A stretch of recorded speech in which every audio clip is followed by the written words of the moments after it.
En ek wil lees vers 9. Neem tog my sonde weg, dat ek rein kan wees. Was my dat ek witter as sneeu kan wees. Jy sien, hierso kom jy sien, dit is hoe iemand se hart lyk, wat berou het oor sonde. Want ek wil weer herhaal wat ek laasweek gesê het, dis belangrik dat as 'n mens jou sonde bely, dat jy werklike berou sal hê oor jou sonde. Want as jy nie berou het oor jou sonde nie, dan is die implikasie eintlik, jy sê reg geplan dat jy sonde gedoen het nie, en jy sal weer sonde doen. Want dit pla jou nie, want jy het nie berou daaroor nie. Jy sien, dit is wat vir die Here belangrik is, dat as jy sonde gedoen het, en jy bely dit, dat jy berou daaroor sal hê. Hoekom? Want jy sondig altyd is dit teen God. Daarom moet ons berou hê. As jy kind van die Here is, en jy nie berou oor jou sonde nie, dan weet jy, daar's fout met jou verhouding met die Here. Ons lees in vers 12, wat Dawid die volgende sê, skep vir my 'n rein hart, o God, vernuwe my gees en maak my standvastig. So Dawid kom nie hier en sê, Here, geef vir my 'n opknappingskursus nie, maak my 'n beter mens.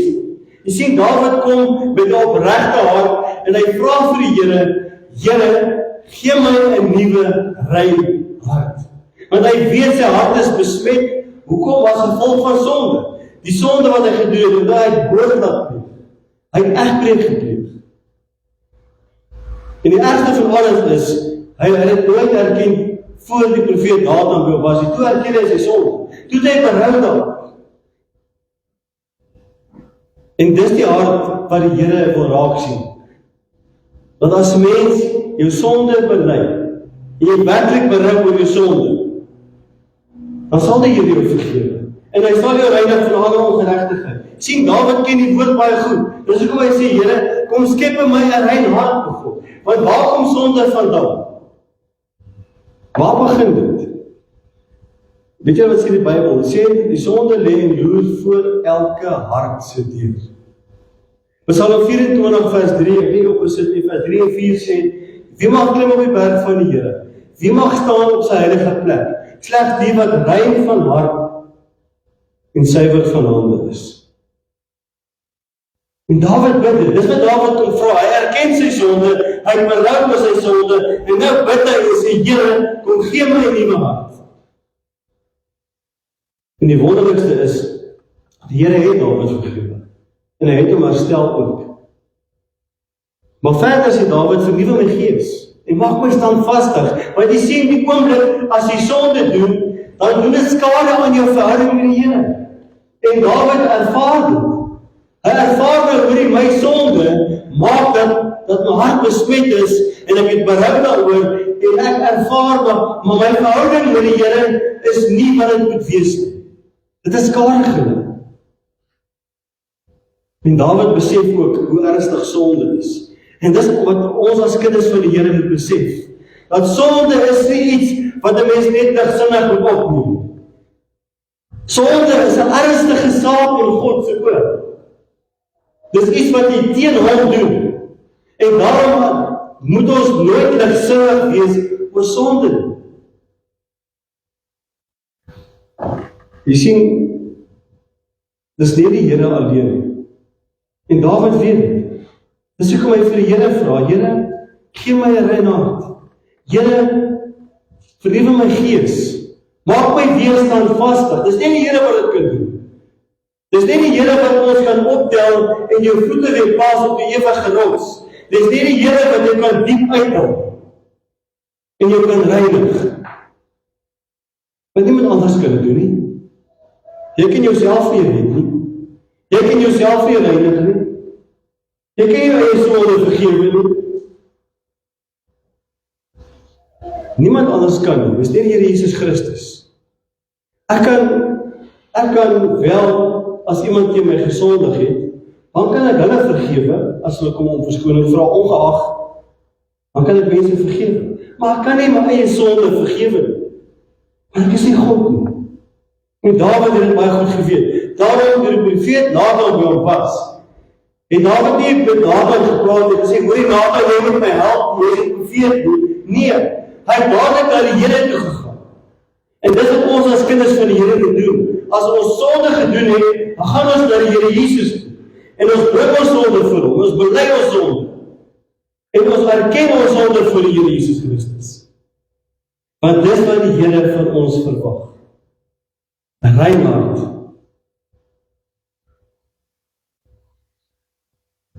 As ek nou vir julle moet sê, op vandag se tyd, as Dawid vandag sou geleef het, en hy het gedoen wat hy daai tyd gedoen het, weet julle wat sy die wêreld van hom gesê het? Hulle het gesê, Dawid, moenie worry nie man, die sonde wat jy gedoen het, is nie so erg nie, almal doen dit, moenie so hard op jouself wees nie, ons almal maak so nou en dan 'n fout. Want jy sien die wêreld, besef nie, hoe ernstig sonde is nie. Ek het laas weer gesê, sonde is nie meer sonde nie. Die wêreld is ligsinnig oor sonde. Ons lees in vers 13. Moet my tog nie van u af wegdryf en die Heilige Gees van my af wegneem nie. Weet julle die Bybel sê vir ons dat die Here sal ons nooit begewe en ons nooit verlaat nie.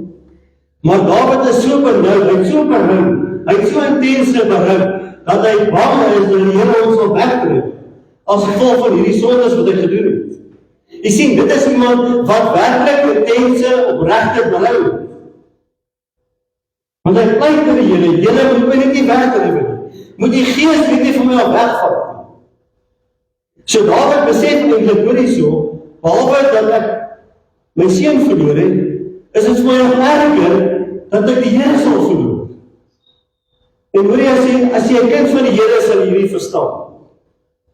Want daar is niks erger as om sonder die Here Jesus Christus te wees nie.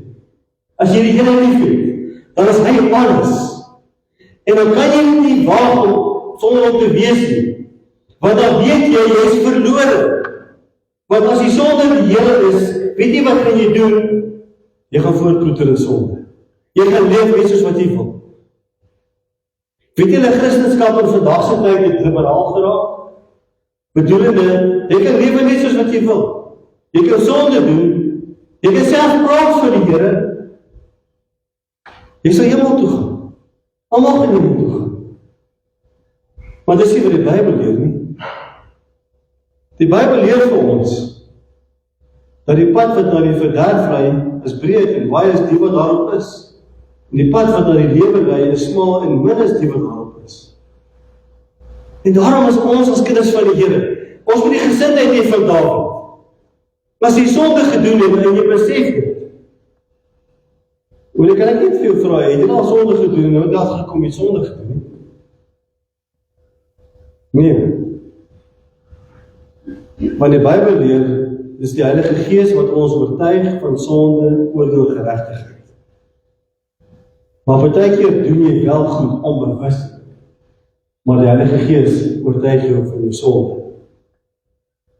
Ek dink dit is baie gevaarlik as 'n kind van die Here sê, ek het nie geweet ek het sonde gedoen. Want die Heilige Gees is in ons en hy is die een wat ons oortuig van sonde. Ek verstaan as iemand sê ek het onbewuslik gedoen. Dit verstaan. So Dawid kom en hy besef, ek het gesondig teen God. En hy is klaar swaar gestraf. Hy sê om jou kind te verloor. Dis nie grappies nie. Die Here het Dawid swaar gestraf. Jy sien, kan ek net gou 'n bietjie daar. Die wêreld sal vir ons leer, God is 'n God van liefde, hy is nooit. Hy is nie die outeur van hartseer. Hy maak nie mense seer nie. Wie het hierdie kind doodgemaak? Die profeet Nathan het gesê, die Here het gesê, die kind gaan sterf. As mens die Ou Testament gaan lees, die Nuwe Testament, die Here het mense doodgemaak. As ons lees in 2 Korintiërs 11, dan praat hy van die nagmaal. Dan sê hy, die wat op 'n onwaardige manier vir die nagmaal gebruik, eet en drink en oordeel oor homself, dan sê hy, dis hoekom daar onder julle is wat dood is, wat siek is. Wie doen dit? Die mense self is die Here God, want hy is 'n heilige God, en sonde kan hy nie verdra nie. En daarom moet ons besef wie God werklik is. Jy sien dat ons respek en agting en vrees vir die Here God sal hê. Wat is iets wat ontbreek in die wêreld van vandag? Van die naam van die Here Jesus word so misbruik, dis nie snaaks nie. Dis algemeen aanvaarbaar. Maar Dawid besef hier dat hy is verlore sonder die Here Jesus Christus. Maar jy mag ek en jy ook dieselfde gesindheid hê, dat ons sal besef dat jy kan nie sonder die Here Jesus nie. Dat jy is verlore sonder die Here. En daarom sal jy versigtig wees vir sonde. Ons volgende punt. Die offer van 'n gebroke hart. Laat ek eers vers 15 lees. Dan sal ek oortreders leer wat u van 'n mens verwag, dat die sondaars hulle tot u sal bekeer. Jy sien, Dawid kom nou, en hy besef, maar hoor jy, die Here sal my vergeef. En dan kom sê hy, Here, omdat u dit gedoen het, sal ek die sondaars leer. Ek sal getuig, ek sal vertel, Here, wat u vir my gedoen het. Want Here, ek besef waar ek was. En ek verstaan nou dat ek nie gesondig het, maar Here, ek is so dankbaar dat u my opgetel het, dat ek vir die sondaars sal vertel. En dis wat ek en jy as kinders van die Here moet doen. Dat ons sal besef hoe die sonde, want dan die sonde steel jou blydskap. Sonde steel jou getuienis. Maar die Here herstel ons as jy jou sonde bely. En Dawid doen dit. En hy sê, Here, ek sal vir die mense vertel. Dis wat ons moet doen. Vir die mense vertel van die Here Jesus. Moenie bang wees om te praat oor die Here nie. Moenie bang wees om te getuig oor wat die Here vir jou gedoen het nie. Daar bestaan nie iets soos 'n geheime agent vir die Here nie. Ek sal net met sekere mense praat oor die Here, net soos mense by die kerk wat my ken. Jy moet jou lig laat skyn, dit is wat die Bybel vir ons weet in die Bergpreek in Matteus 5. Jy kan nie jou lig met 'n water wegsteek nie, jy moet getuig. As jy 'n kind van die Here is, inteendeel moet jy jou lewe getuig dat jy 'n kind van die Here is. Vers 18 en 19. 'n offer vra u nie, anders sou ek dit bring. 'n brandoffer wil u nie hê nie. Die offer wat u wil hê, o God, is vir ootmoediging. U sal 'n hart vol ootmoed en berou nie gering ag nie, o God. 'n hart vol ootmoed en berou sal u nie gering ag nie. Jy sien wat belangrik is. Ek wil amper sê, asof Dawid spreekwoordelik laag met die voete by die Here kom buig en sê, Here, ek het teen u gesondig. Ek besef, ek is 'n sondaar. Onthou net die gebed van die Fariseer en die tollenaar. Kan jy onthou wat die tollenaar gebid het? Enige iemand. Het hy gesê, ek is 'n goeie ou? Nee. Hy het sy bors geslaan en gesê, hy kon nie eens opkyk. Gesê, Here, wees my 'n sondaar gemaak.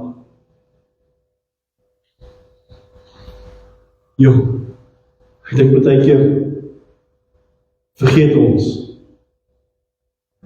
waar ons is. En ons vergeet wie die Here God is. Kan ek vir jou vra, as jy sonde gedoen het, jy regtig berou daaroor? Werklik berou? Ek wil afsluit. Weet jy, die Bybel leer vir ons, as jy kind van die Here is, en ek inteendeel, almal sal eendag voor die regterstoel van God verskyn. Ek weet nie wie het geweet nie, kan ek 'n paar verse vir jou lees. Romeine 14 vers 12. Elkeen van ons sal dus oor homself aan God rekenskap moet gee. 2 Korintiërs 5 vers 10. Ons moet immers almal voor die regterstoel van Christus verskyn, sodat elkeen kan ontvang volgens wat hy tydens sy aardse lewe gedoen het, of dit goed was of kwaad.